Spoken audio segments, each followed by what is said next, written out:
Priča započinje s obitelji koja se sastoji od Priska, Guy, Trenta i Madoa, koji odlaze na tropski odmor na rajski otok.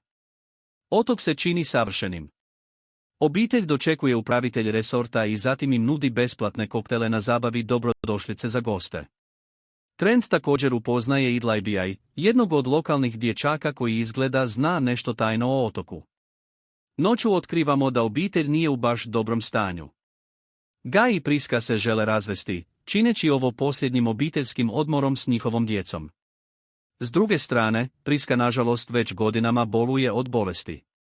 Ujutro dok doručkuju, obitelji prilazi upravitelj resorta i nudi im posjet osamljenoj plaži na prirodnom rezervatu otoka na jedan dan gdje mogu izbjeći gužvu. Odjednom, Patricija, sredovječna žena, iznenada se sruši i počne imati napadaj. Njezin dečko, Jarin, je medicinska sestra i muškarac, Charles, koji izgleda kao liječnik, odmah pritrčava u pomoć. Liječnik i njegova obitelj koja se sastoji od Crystal, Agnes i Ker također su pozvani i grupa napokon stiže do ulaza u osamljenu plažu i moraju malo hodati da bi stigli na mjesto. Po dolasku na glavnu atrakciju plaže, možemo vidjeti da ima vrlo lijep pogled, ali je okružena strmim kamenim zidom koji je prilično zastrašujući. Grupa tada susreće misterioznog putnika na plaži, Sedana, koji izgleda kao poznati reper. Dok se igraju, Maddox i Trent pronalaze zahrđale noževe i napuštene igračke, ali Priska im kaže da odu i ignoriraju ih. Tragedija pogađa odmor grupe kada se otkrije utopljeno tijelo. Lež se ispostavlja kao Sedanova nestala djevojka koja je plivala prije dolaska grupe. Grupa je zbunjena incidentom, a Charles optužuje Sedana da je on ubojica svoje djevojke. On je optužen zbog neprekidnog krvarenja iz nosa. Nekoliko trenutaka kasnije, Jarin i Patricija stižu na plažu i grupa objašnjava situaciju paru. Grupa inzistira da se žele vratiti u rezort. Kada Jarin pokuša istražiti špilju, iznenada osjeti vrtoglavicu i onesvijesti se, što ukazuje da se ne mogu vratiti putem kojim su upravo ušli. Nakon toga, Charlesova mama iznenada prestane disati i umire bez razloga.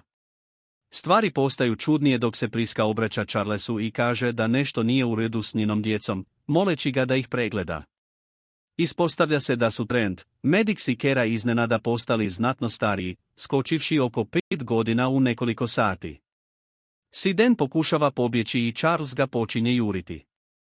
Ali čim uđu u špilju, odmah se onesvijeste i budu bačeni natrag na plažu. Zbog toga grupa sada shvaća da nema načina za bijeg kroz špilju. Liječnik nasumično napada Sedana nožem, ali čudo se događa jer rana odmah zacijeli. Jarin predlaže nekome da pliva protiv struje dok ne pronađu drugu obalu, ali nitko se ne slaže s planom jer nitko ne želi riskirati svoj život. Kasnije, grupa održava sastanak kako bi riješila situaciju. Patricija sumnja da djeca reagiraju na viruse, zato tako brzo rastu.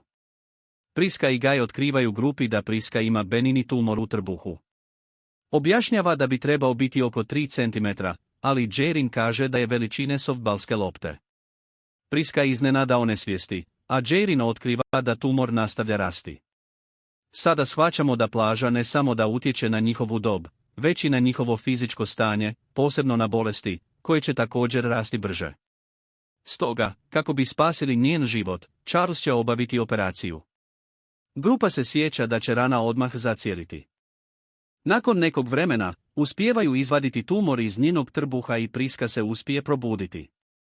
Tada Siden pogleda tijelo svoje djevojke i otkriva da je njezino tijelo potpuno raspadnuto u samo 3 sata, što se obično događa u vrlo dugom vremenu. Jarin objašnjava da kosa i nokti ne rastu tako brzo jer plaža utječe na njihove stanice, a stanice u kosi i noktima su mrtve. Siden također otkriva da je 60 minuta na toj plaži ekvivalentno 2 godine u stvarnom svijetu. Tako će svi ostarjeti gotovo 50 godina u jednom danu. Daljnja tragedija događa se kada se Trent i Kera zabavljaju u šatoru što dovodi do Kera koja brzo rađa. Ali nažalost, beba mora umrijeti zbog brzog efekta starenja na plaži. Situacija postaje sve napetija kada Charlesovo pogoršano šizofrenično stanje uzrokuje da brutalno ubije Sedana. Ostajući bez vremena, Jarin kaže da je bio u plivačkom timu i očajnički se nudi da pliva preko mora, nadajući se da će pronaći pomoć. Guy tada shvaća da su namjerno odabrani da odu na plažu jer svi imaju medicinsku povijest. Kasnije, dok pliva, Maddox slučajno pronalazi Jarinovo mrtvo tijelo, pretpostavljajući da je umro od utapanja. S druge strane, Kara se beznadno penje na ogromni kameni zid, nadajući se da će pronaći odgovore s druge strane zida. Ali, iznenada postaje nesvjesna i pada na smrt. Tragični događaj se nastavlja jer Patricija iznenada pati od epilepsije, što uzrokuje da umre odmah. Priska i Guy počinju osjećati fizičke posljedice plaže dok se ona bori da čuje glasove s lijevog uha, a Guy počinje gubiti vid. Crystal također umire zbog hipokalcemije. Usred borbe grupe da pobjegne s plaže, Maddox i Trent otkrivaju bilježnicu od prethodnog putnika. Trent također uspijeva uočiti kameru na vrhu planine, što ukazuje da ih netko cijelo vrijeme promatra. Charles potpuno poludi i napada Prisku i Gua, ali Priska uspije podići zahrđali nož iz prethodne scene i ubode Charlesa, uzrokujući da umre zbog tetanusa. Do sada, preostali preživjeli su Priska, Guy, Trent i Maddox. Kako se noć bliži kraju, ostarjeli Guy i Priska se pomire prije nego što udahnu posljednji dah. Samo sada odrasli Maddox i Trent ujutro, Trent konačno shvaća da postoji poruka koju mu je poslao Idlib koju nije pročitao. Poruka ukazuje na to da postoji podvodni prolaz kroz koralje. Vjerujući da će im prolaz kroz koralje omogućiti da napuste plažu bez gubitka svijesti, počinju plivati kroz koralje. Nažalost, Madova haljina se zaglavi na koralju i oni se bore da pobjegnu iz vode. Nakon što ne uspiju izroniti iz vode, zaposlenik resorta koji ih promatra izvještava da je cijela grupa umrla.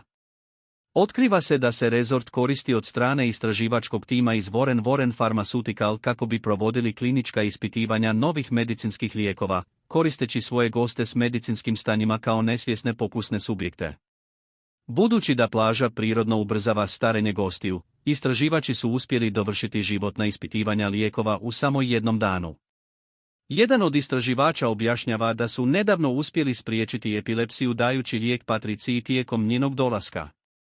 Patricija, koja je cijeli život patila od teških napadaja, uspjela je izbjeći epileptični napad oko 8 sati i 17 minuta na plaži, što je ekvivalentno oko 16,5 godina u stvarnom svijetu.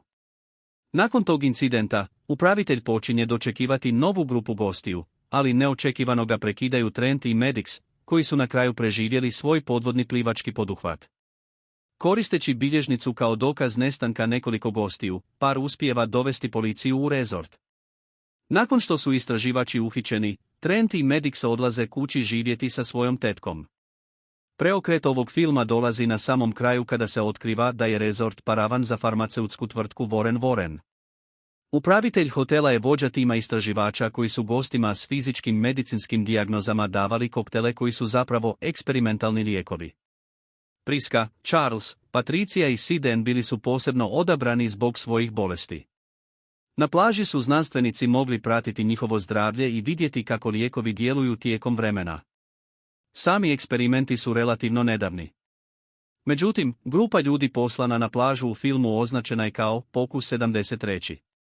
To ukazuje na 73. put da su testovi provedeni i, u jedinstvenom učinku starenja na plaži, to je otprilike više od 2 mjeseca.